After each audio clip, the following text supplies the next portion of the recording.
Good morning, students. This is the second session on the chapter Principles of Management, and in this session, I shall be discussing a topic called Scientific Management, which is developed by F.W. Taylor. So, in the topic list, you please write down meaning of scientific management. The next topic, meaning of scientific management as developed by F.W. Taylor. F full stop W full stop Taylor, Taylor. His full name is Frederick Winslow Taylor, Frederick, Frederick Winslow, Winslow, Frederick Winslow Taylor. Meaning of scientific management as developed by F.W. Taylor. Within brackets, write down the page number. In this edition, it is page number 117. You see your textbook and write down the page number. So first, listen that what is meant by scientific management. So this concept of scientific management was developed by an American gentleman named F.W. Taylor, Frederick Winslow Taylor. So through his observations and experiments which he conducted throughout his life, Taylor was the first person who said that the problems which the managers face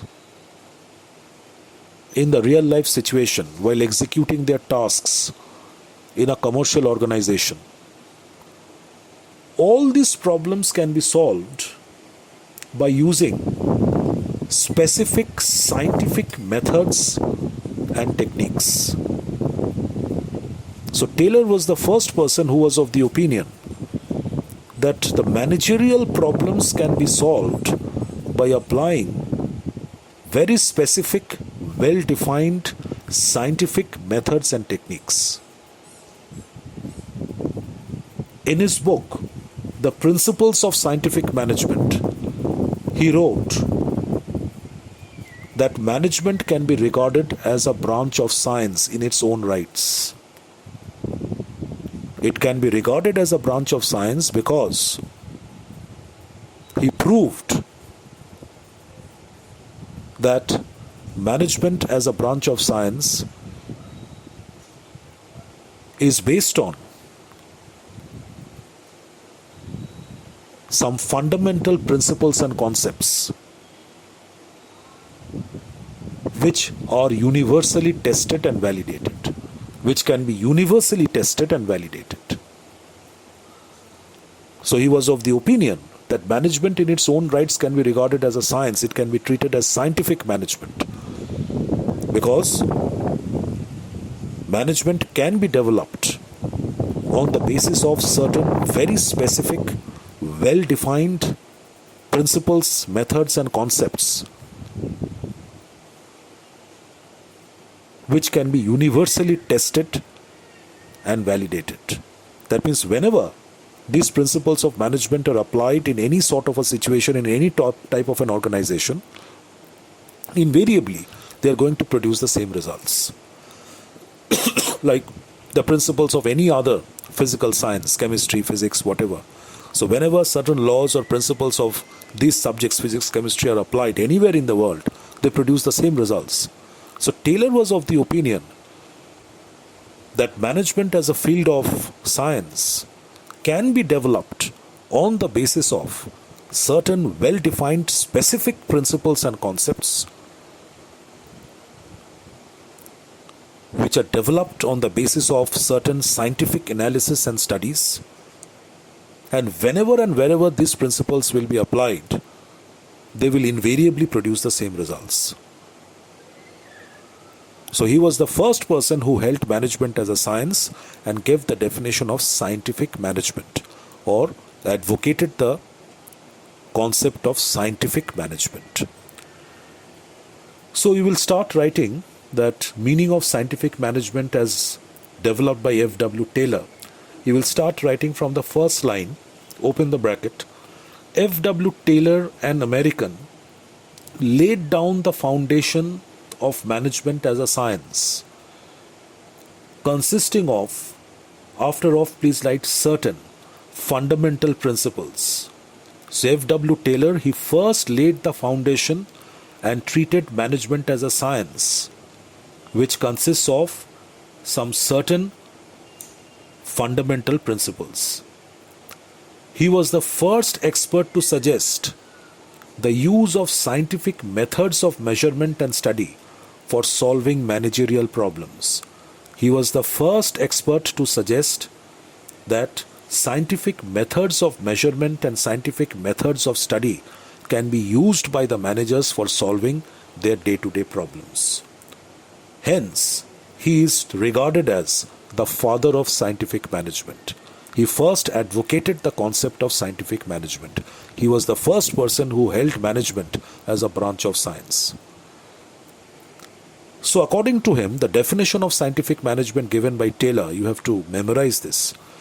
So Taylor is defining scientific management as scientific management is the art of knowing exactly what you want your men to do and then seeing that they do it in the best and cheapest way.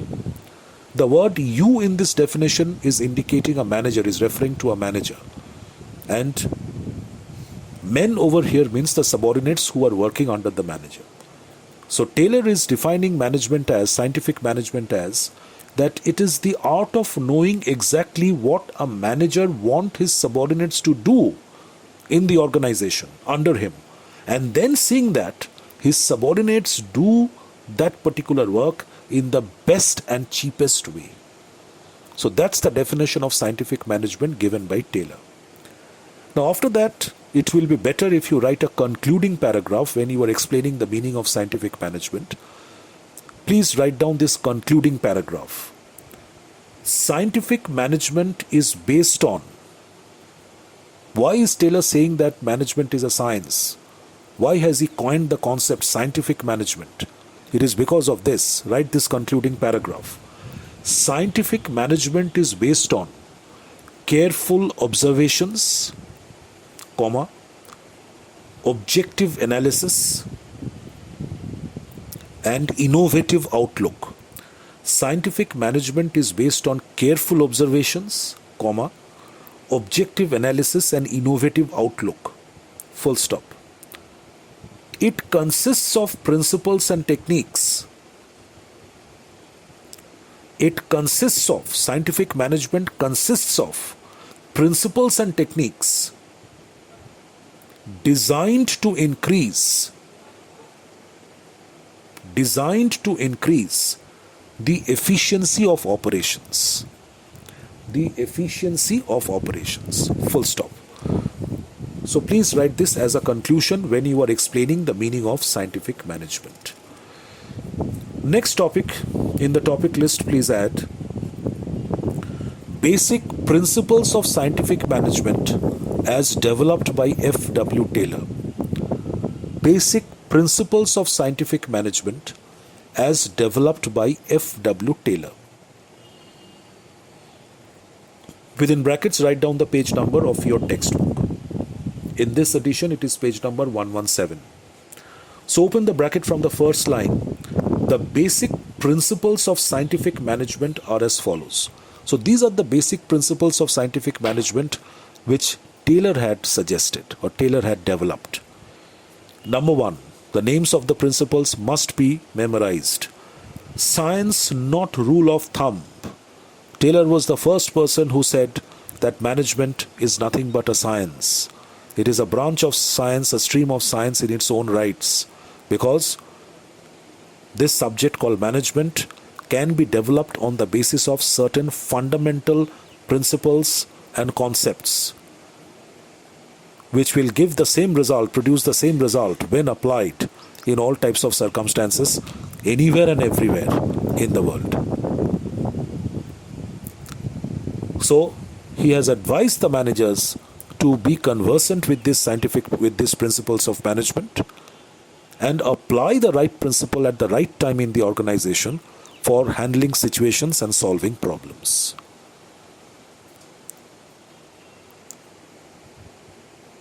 So each and every job and method of doing it should be based on scientific study and analysis rather than on trial and error. Taylor is suggesting that each and every job which has to be carried out in an organization and the method of doing each and every job should be based upon careful scientific study and analysis. And the managers must be aware of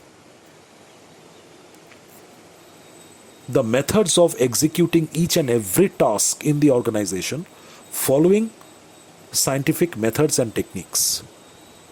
So there should be no scope for trial and error method. First of all, trying out method 1 for doing this job. If it doesn't work, then you try out method 2. That is trial and error method of doing a particular job. So trial and error must not be exercised within the boundaries of a commercial organization, because it will lead to tremendous amount of wastage of time, resource, energy and other things.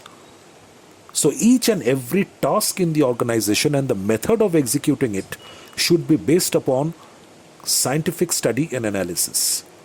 The task to be performed should be scientifically planned. The task which is to be performed in the days to come first needs to be planned very scientifically. The material, equipment and working conditions should be standardized. After the task has been planned out, after the plan has been prepared, the resources, raw material, machines, equipment, working conditions, human power, etc. These resources are also to be planned out and made standardized. And the amount of work to be done should be decided through objective study. What amount of done will be executed per day per worker, that also needs to be finalized in advance on the basis of objective study. So there is no room for applying any guesswork or any special discretion or applying the trial and error method for executing a particular task in the organization. Every task in the organization should be planned out in advance. The method of doing that job should also be planned out in advance. The resources which will be required will be planned out in advance, and the task must be executed by applying scientific techniques and methods which the managers must be aware of. So therefore, this principle of Taylor is saying that management is science and not a rule of thumb. Number 2, harmony and discord. The principle of harmony and discord. According to this principle of Taylor, there should be healthy cooperation between the employer and employees. Taylor was of the opinion that if there is complete harmony, cooperation and coordination among the employers and employees of the organization, then only the organization will be able to function in a very smooth and efficient manner. Contradictions, differences in opinions, utter discord will lead to frequent interruptions, chaos and confusion in the organization. So there should not be no contradictions, discord, differences in opinions between the management and the employees to ensure smooth and efficient running of the organization. So that is the principle of harmony, not discord. There should be healthy cooperation between the employer and employees. Taylor advocated a complete mental resolution on the part of both management and workers. So how is then complete harmony and not discord should prevail in an organization? So Taylor is suggesting for maintaining complete cooperation and harmony between the management and the employees, both the employer, that's the management and the employees must understand the importance of maintaining cooperation and harmony in the organization, and therefore both the groups must take proper steps to ensure harmony and cooperation in the organization. So both the management and the workers should realize the importance of maintaining harmony and cooperation in the organization between the two groups, and therefore both should come up and help in ensuring cooperation and harmony. What action management can take regarding this? Management should adopt an enlightened attitude and share the gains of productivity with the workers. Management, in order to maintain harmony and cooperation in the organization, it must realize the importance of the labor given by the workers and employees, and therefore respect them, treat their work with dignity, and share the profits with them. Share the gains of productivity with the workers. And workers on their part should work with discipline and loyalty for the purpose of maintaining harmony and cooperation in the organization. Workers must come up in front and they should discharge their responsibility by maintaining proper discipline and remaining loyal to the organization and giving their best while they are at work. So this is how Taylor has suggested that principle of harmony and not discord can be maintained in an organization. For that, both the management and the workers will have to take initiatives, will have to take leading roles.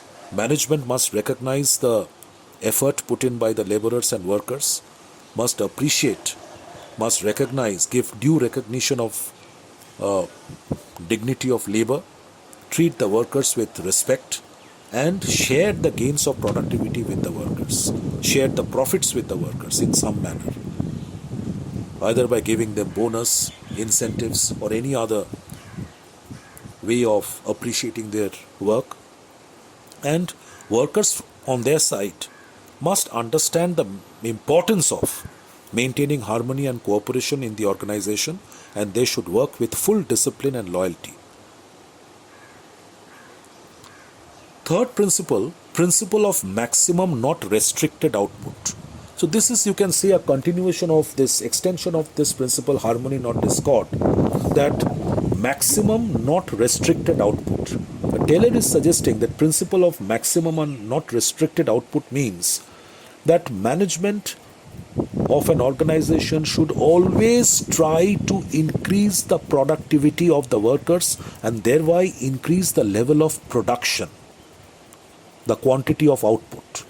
Management of an organization must always try to increase the productivity of the workers so that output, the quantity of finished goods, can be increased to a large extent. So if output can be increased, productivity is increased, which leads to an increase in the output, then only the organization will be able to sell more output, more goods in the market and earn more revenue. And when more revenue is earned, more profits will be earned. And if an organization manages to earn more profits, both the management and the workers can get a higher share, a higher percentage in that increased amount of profits. Workers' remuneration will also increase. The management's share of profit will also increase. So how can both the groups, the management, the employees on the one side and the workers or employees on the other side, both the groups remain happy and work with complete harmony and cooperation within the organization? It is only when, according to Taylor, that the organization succeeds in increasing production, manufacturing more goods, selling more goods in the market, increasing the amount of turnover, earning more revenue, which will lead to earning of more profits. And when more profits are earned, both the groups, the management and the employees, will get an increased share in their respective shares of profits. And when their remuneration increases, their share of profits increases for both the groups will remain happy and they will work with complete harmony and cooperation within the organization. So conflict between management and workers arises mainly on the matter of division of surplus. Surplus means profits over here. The main contradiction, dispute, difference in opinion between the management and workers arise on this particular matter, how the profits are to be distributed, what percentage of surplus will be taken by the management and what percentage of surplus will be distributed among the workers. That is the main bone of contention, which gives rise to disputes and differences in opinions between the management and the workers. So in order to solve this problem, how this problem can be solved, so Taylor is suggesting that the best way to resolve this conflict is to increase the size of surplus. So therefore, the best way of solving this problem is to increase the amount of surplus or profits, so that each side can have a larger share of the surplus. Management and workers have a common interest in increasing productivity. So if the output of the organization increases, both the management and the employees are going to get benefits out of it. Next principle, the principle of division of work and responsibility. So Taylor has said that he has suggested that separation of planning from operational work. So he has suggested two groups of work to be carried out in an organization. The first group is called planning, which is to be done by the management, by the managers.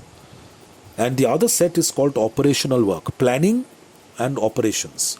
So Taylor cited two major sets of work in a commercial setup, planning and operations. Planning, the task of planning will be done by the management, by the qualified and expert managers. Operational work or operations will be carried out by the grassroots level, but lower level workers and employees. So that is division of work and responsibility. Taylor suggested separation of planning from operational work. Management should concentrate on planning the job of the workers and workers should concentrate on performance of work. So there should be division of work and responsibility in the organization. According to Taylor, there should be two sets of tasks in an organization, the task of planning and the task of operating. The task of planning will be done by the management, by the qualified and expert managers, and the task of executing the plan, converting the plan into reality, executing the job, will be carried out by the workers and employees.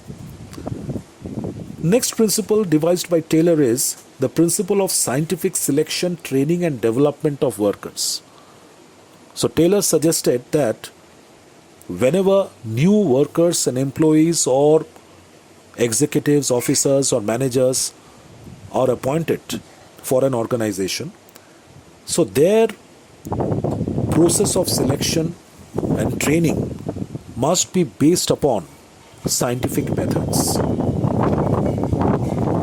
People should not be recruited and selected and appointed in an organization at random, depending on the wishes and discretion of the board of directors and the top people in the management. Rather, each and every person must be recruited, selected and appointed in an organization on the basis of proper scientific methods of selection followed by scientific methods of training. So scientific selection, training and development of workers. Workers should be selected and trained keeping in view the job requirements. First of all, the job requirement for which particular job this particular person has to be appointed. The job requirements are to be identified first, and then on the basis of the job requirements, that particular person has to be recruited, selected and trained. Each and every worker should be encouraged to develop his full potential.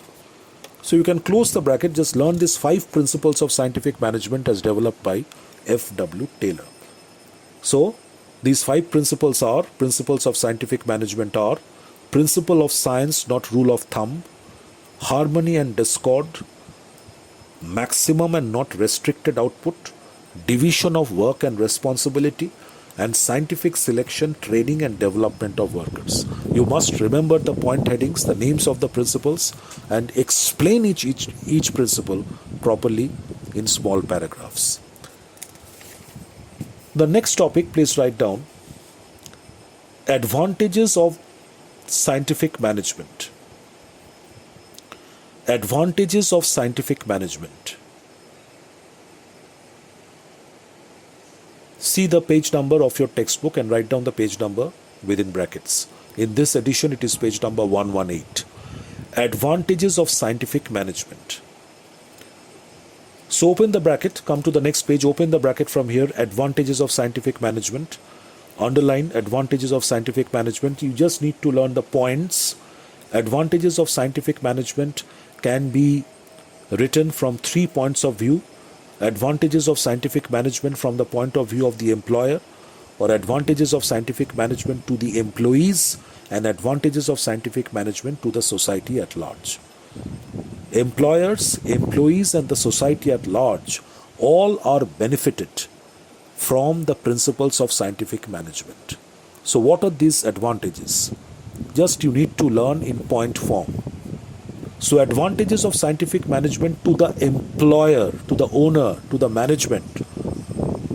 What are the advantages which the employer and management can derive if they start practicing principles of scientific management in their organization? Number one, it will lead to higher productivity, which in turn will lead to higher output, lower cost of production, because if all workers and employees are recruited and appointed on the basis of scientific methods of selection and training, so they will work very efficiently, which will in turn reduce all types of wastages. And when wastages are reduced, cost of production is lowered. It will lead to better utilization of resources, and it will also lead to improvement in the quality of work. So these are the advantages of scientific management for an employer or the management. Higher productivity. Number two, lower cost of production. Number three, better utilization of resources. And number four, improved quality of work. Now, advantages of scientific management for the employees. From the employee's point of view, what are the advantages of scientific management? Number one, improvement in working conditions. Number two, higher earnings, application of scientific principles. One of the scientific principles is, one of the principles of scientific management is maximum and not restricted output. So if that happens in an organization, when output is maximized, it will lead to earning of more revenue, turnover will increase, more revenue will be earned, more surplus or profits will be generated, and the employees will get a larger share in the surplus or in the profits. So it will lead to an increase in the earnings of the employees, and the employees will acquire better skills through training, because that is also one of the principles of scientific management, that whenever workers and employees are to be recruited, they are to be recruited on the basis of proper methods, scientific methods of selection and training, which in turn will help in the betterment of the skills of the employees. They will become more efficient. And advantages of scientific management to the society. How is society gaining from scientific management? Number one, scientific management will lead to a higher standard of living for all the workers and employees. It will develop the employer-employee relations. It will better the employer-employee relations, harmony and not discord. And it will also lead to improvement in the work methods for the employees and workers. So close the bracket after this. So these are the various advantages of scientific management to the employer, to the employees, and to the society at large. So discussion on scientific management as developed by F.W. Taylor is complete. I shall be winding up this session now. So in my next session, I shall be discussing with you the principles of modern management as developed by Henry Fayol. Thank you.